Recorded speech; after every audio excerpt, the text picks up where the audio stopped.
La Municipalidad de Punta Arenas avanza en la modernización del transporte público y autoridades presentaron las tarjetas con las que se podrán realizar pagos electrónicos en los buses urbanos.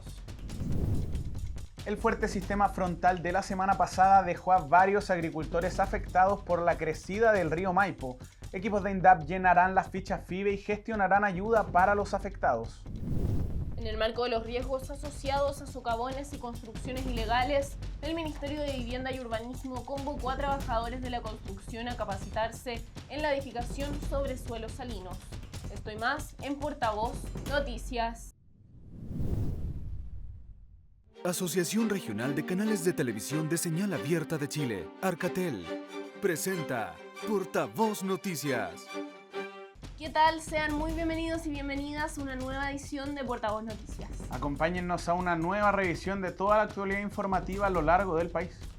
La comuna de Punta Arenas sigue dando pasos agigantados en la modernización del transporte público. Autoridades presentaron las tarjetas con las que se podrá realizar el pago electrónico en los buses urbanos, con las que se busca dejar atrás el pago de pasajes en efectivo. Y TV Patagonia con todos los detalles en la siguiente nota.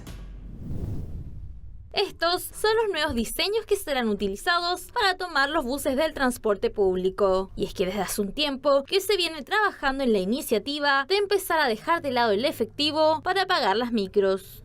Este es el puntapié inicial para lo que va a ser el proceso de instalación del recaudo electrónico en el transporte público de Punta Arenas.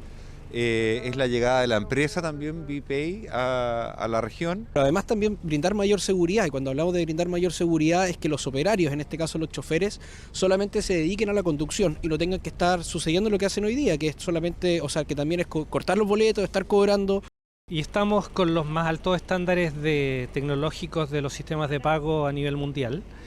Punta Arenas va a poder gozar de un sistema con una tarjeta cerrada propia de la ciudad.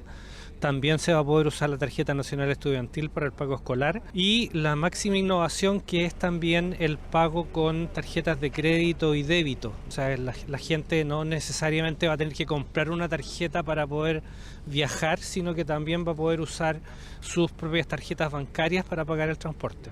Este mismo sistema funciona en Chillán y se espera inicie en Punta Arenas con una marcha blanca. No habrá aumento de tarifas con el nuevo sistema.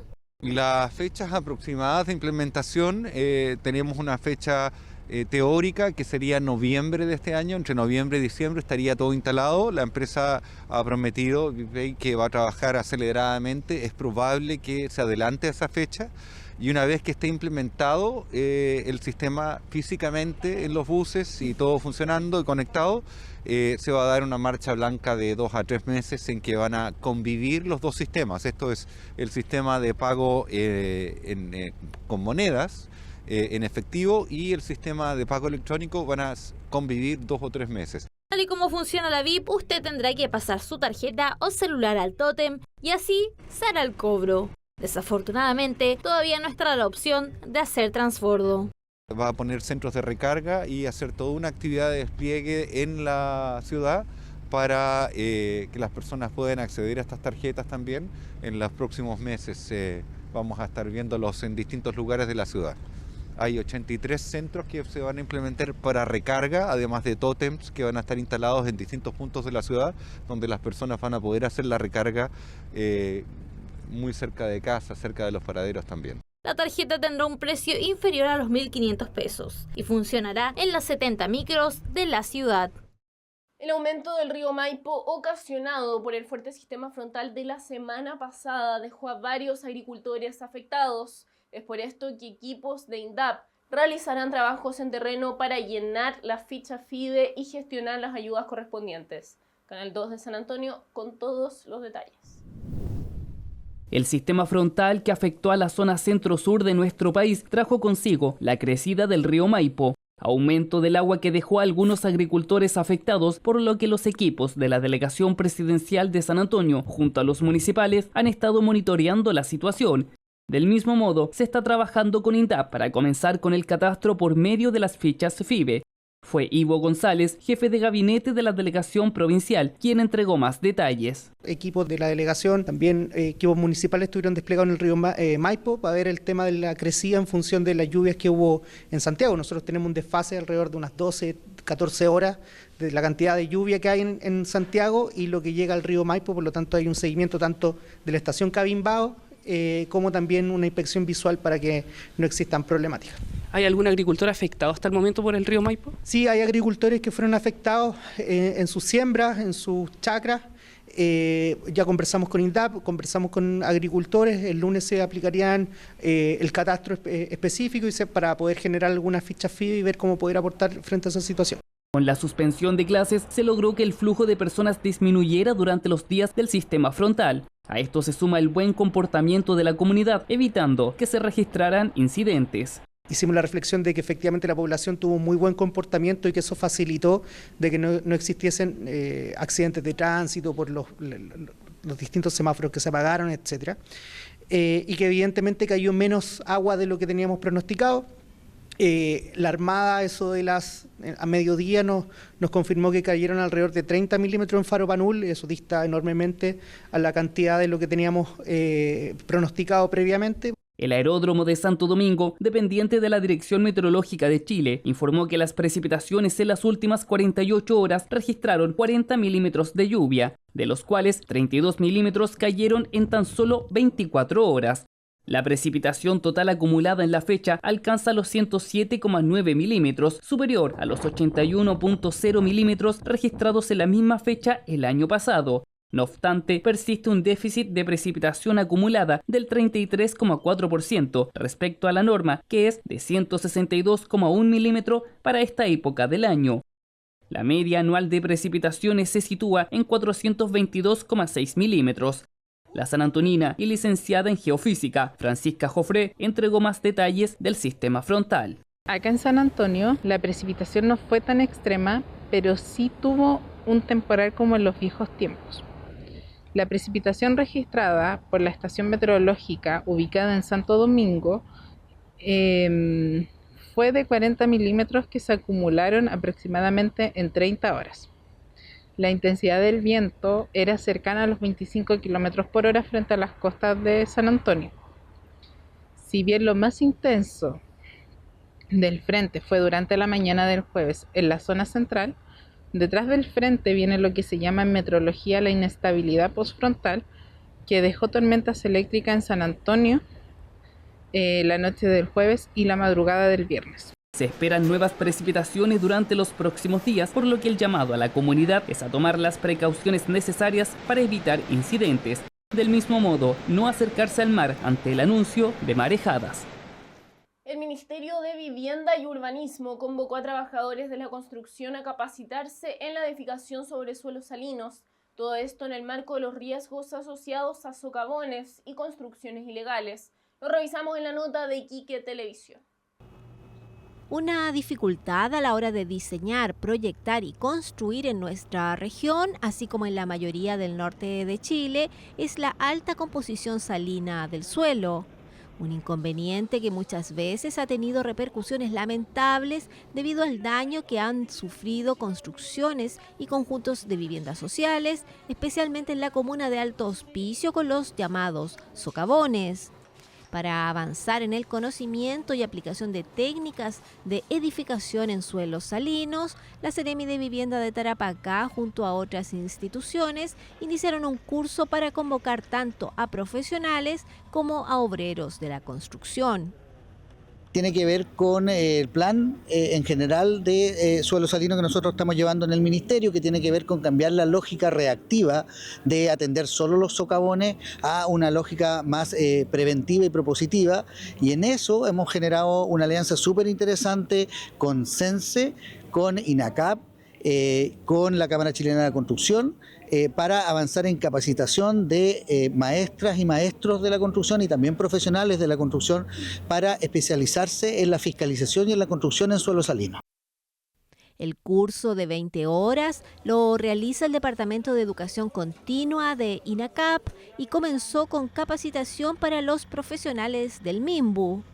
Lo que queremos hacer es convertir este problema en una oportunidad, así como Chile es conocido por tener buenos profesionales para construir edificios que resisten sismos, por ejemplo, queremos, ¿por qué no?, que el norte de Chile y en particular la región de Tarapacá sea el lugar donde aparezcan los mejores profesionales y obreros y obreras para diseño, construcción y fiscalización en suelo salino. Así que estamos felices porque es un paso ya concreto para ir cambiando esta lógica de solo reaccionar como ministerio. La idea no se queda solo en la capacitación, sino que también se avanza en incorporarlo como una especialización profesional. Las mallas de las carreras en esta región se modifiquen e incluyan estas materias y en específico con la Facultad de Ingeniería de la UNAP lo que hablamos es cursos de posgrado, es decir, que los profesionales ingenieros o arquitectos o otros profesionales de la universidad puedan tener una salida extra, digamos, con una especialización en diseño, construcción y fiscalización en suelo salino. Esta capacitación en suelo salino se impartirá a contar del 9 de julio en INACAP. Se trata de 2 cursos con código CENSE y están disponibles para las postulaciones. Uno para personal de obra de empresas constructoras y otro para profesionales y fiscalizadores del sector constructivo. Quédese con nosotros y a la vuelta de comerciales ya regresamos con el bloque Te Cuida. Aguanta.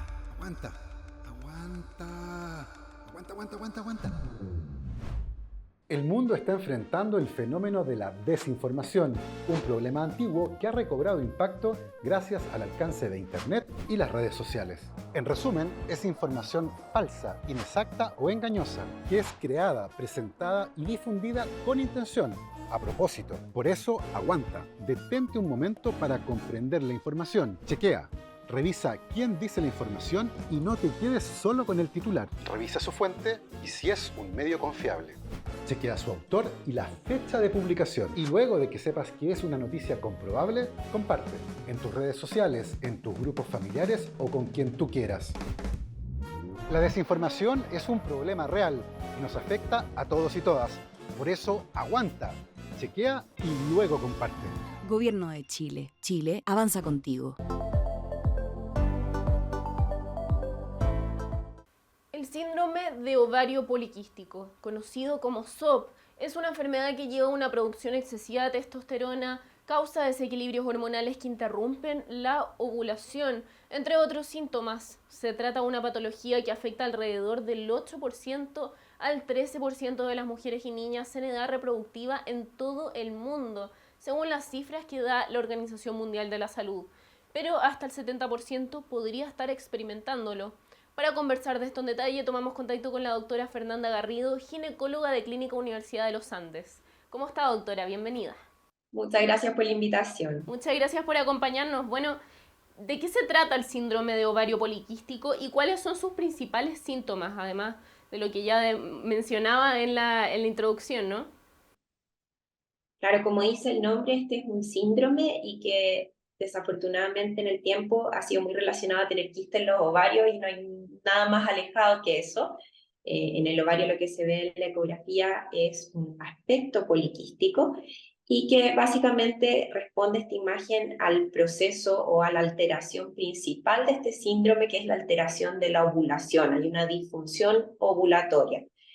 La causa exacta de por qué las personas padecen esta patología, la verdad es que hasta hoy día no se conoce. Hay distintas teorías, pero básicamente las mujeres experimentan un aumento en la producción de andrógeno, el que nosotros medimos, ¿cierto?, es la testosterona, con las consecuencias clínicas que es la aparición de vello en exceso, acné, muchas veces también pérdida de pelo, y excesiva grasitud de pelo, de cara, etcétera, que eso nosotros lo llamamos hiperandrogenismo clínico. Por otro lado, los ovarios adquieren este aspecto poliquístico, de donde sacan un poco el nombre, y eso se da porque como no se produce ovulación, el ovario de alguna manera hay cierta estimulación, se ven los folículos que están ahí preparados para ovular y da este aspecto poliquístico, pero no son quistes propiamente tal, sino esta imagen que adquiere el ovario por la disfunción de la ovulación. Perfecto. Y clínicamente eso se traduce en que las reglas o no lleguen, o lleguen muy espaciadas unas de otras. Y esos son los tres elementos que constituyen la clínica de este síndrome ovario poliquístico. Los dos motivos de consulta más frecuentes son efectivamente el exceso de acné o vellos, que molesta mucho.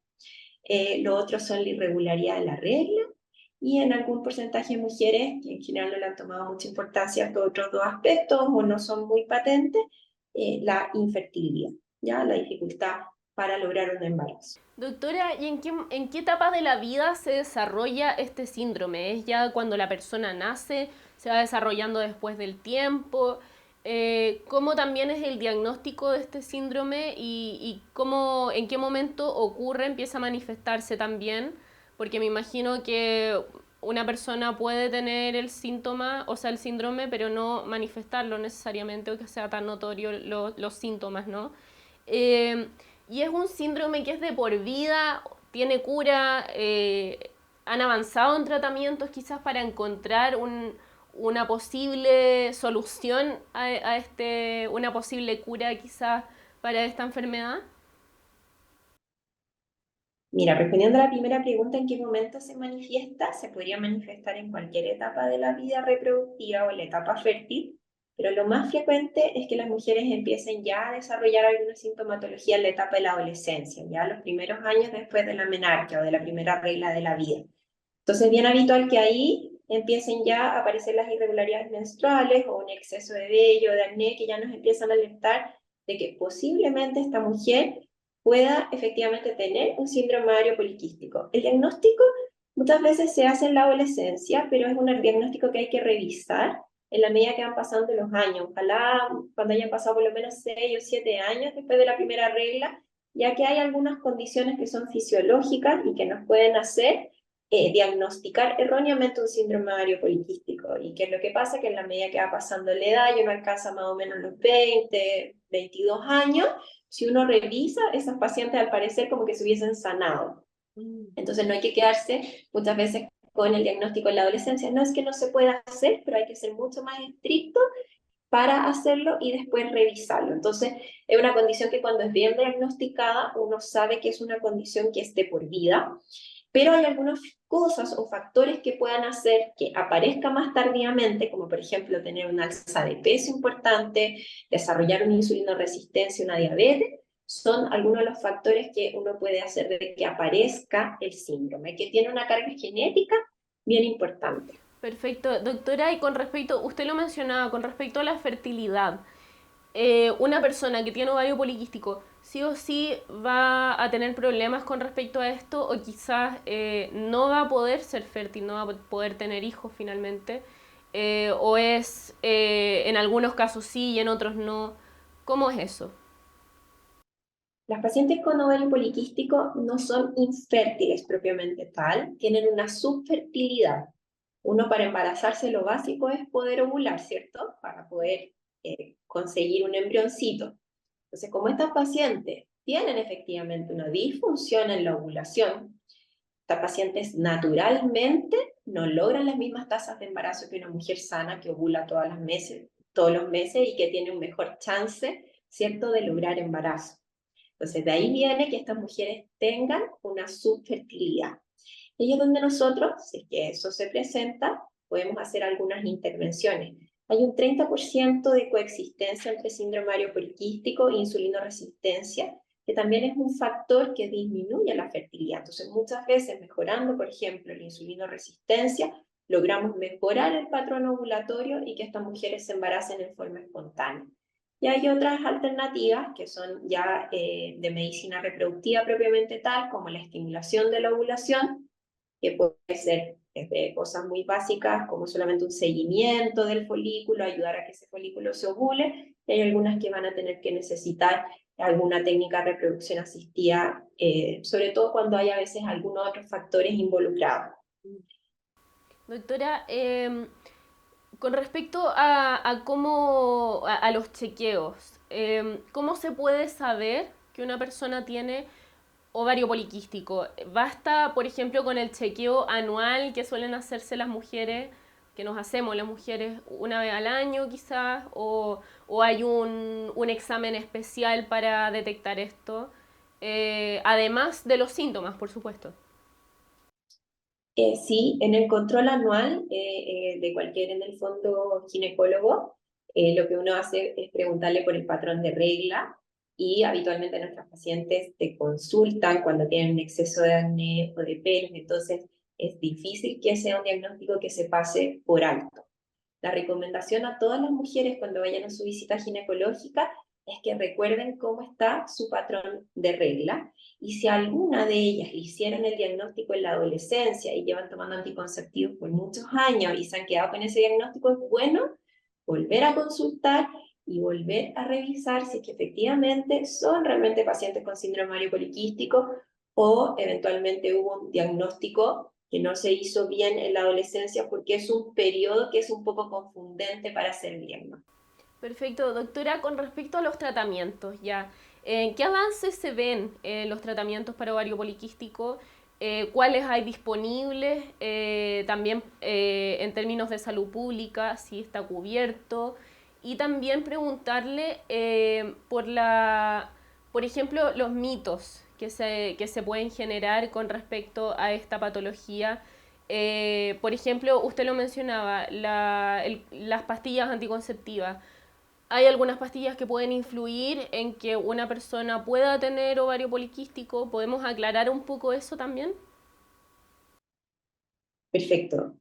Mira, no hay tratamiento curativo hasta la fecha disponible y eso yo creo que es una cosa súper importante porque está este mito de que llegan nuestras pacientes a consultar, te comentan de que tienen un ovario poliquístico y que por ese motivo le dejaron anticonceptivos para curarlas, en el fondo para disolver los quistes también habitualmente comentan.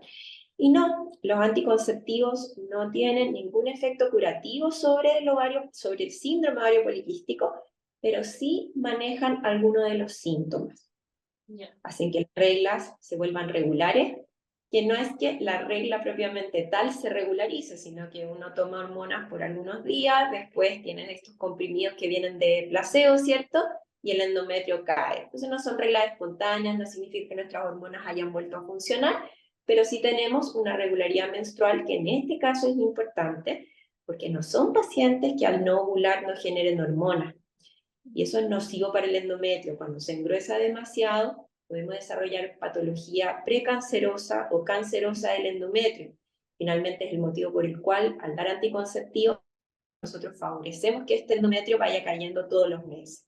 Hay un segundo efecto de los anticonceptivos que es positivo, que es el manejo de estos síntomas de hiperandrogenismo, el manejo del acné, el exceso de pelo, que son muy molestos. Hay pacientes con síndrome ovario poliquístico que no les dura ni medio día el pelo limpio, y eso para una mujer es muy en el fondo catastrófico, afecta mucho tu calidad de vida, y entonces el anticonceptivo, por distintos mecanismos, disminuye tanto los niveles de testosterona circulante como el efecto que tiene sobre los receptores, y con eso tú también manejas estos síntomas que son tan molestos para la mujer. Entonces en una mujer que no está en planes de embarazo, es una buena alternativa, pero que no es curativa. Por lo tanto, esa mujer va a dejar el anticonceptivo y se va a enfrentar a la realidad de la reaparición de toda esta sintomatología y nuevamente de la irregularidad menstrual producto de la disfunción ovulatoria. Ahora tú me hablaste de tratamientos de salud pública. El tratamiento más barato y el más masivo, pero el más difícil para cualquier persona son los cambios de estilo de vida. Yo te hablaba que había un 30% de superposición con insulinoresistencia, y si pensamos que nuestra población alcanza casi un 70% de sobrepeso u obesidad, eso claramente está exacerbando cualquier condición genética que uno pueda tener para desarrollar el síndrome ovario poliquístico. Entonces el cambio de estilo de vida es el pilar, la base del tratamiento, probablemente lo más difícil de hacer porque requiere un compromiso de minuto a minuto, del día a día, y es súper importante declarar que la dieta es importante, pero sobre todo el ejercicio, ¿ya? Y el sedentarismo es probablemente una también de las causas de que nuestra población tenga sobrepeso y obesidad. Doctora, y en esa misma línea, pero al revés, ¿el síndrome podría quizá aumentar el riesgo de generar otras patologías? ¿O es más bien al revés? Eso es súper buena pregunta. cuando las mujeres con síndrome ovario poliquístico tienen efectivamente un hiperandrogenismo de laboratorio, es decir, tienen una testosterona libre aumentada, eso se traduce en que a largo plazo esa mujer va a tener un aumento del riesgo cardiovascular. Son mujeres que se mueren más de infarto, que se mueren más por patología isquémica cardíaca en general, y que por lo tanto son mujeres donde tenemos que hacer un tratamiento en pro de que ellas bajen su riesgo cardiovascular, porque inherentemente ya lo tienen. Entonces ahí es cuando tenemos que pensar en que no sean sedentarias, que no sean tabáquicas, que controlemos el colesterol, es decir, mantengamos bien al límite los otros factores de riesgo cardiovascular, incluida la insulinoresistencia. Perfecto.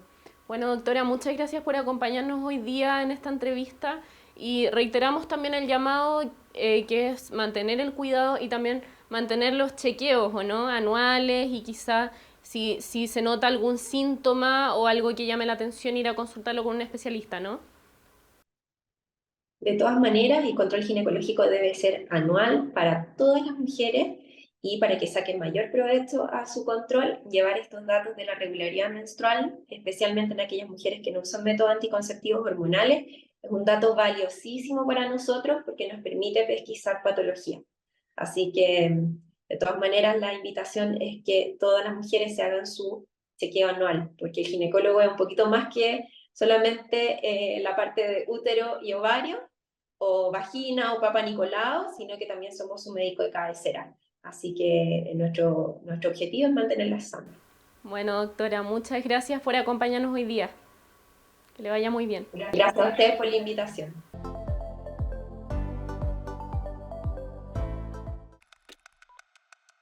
Aguanta.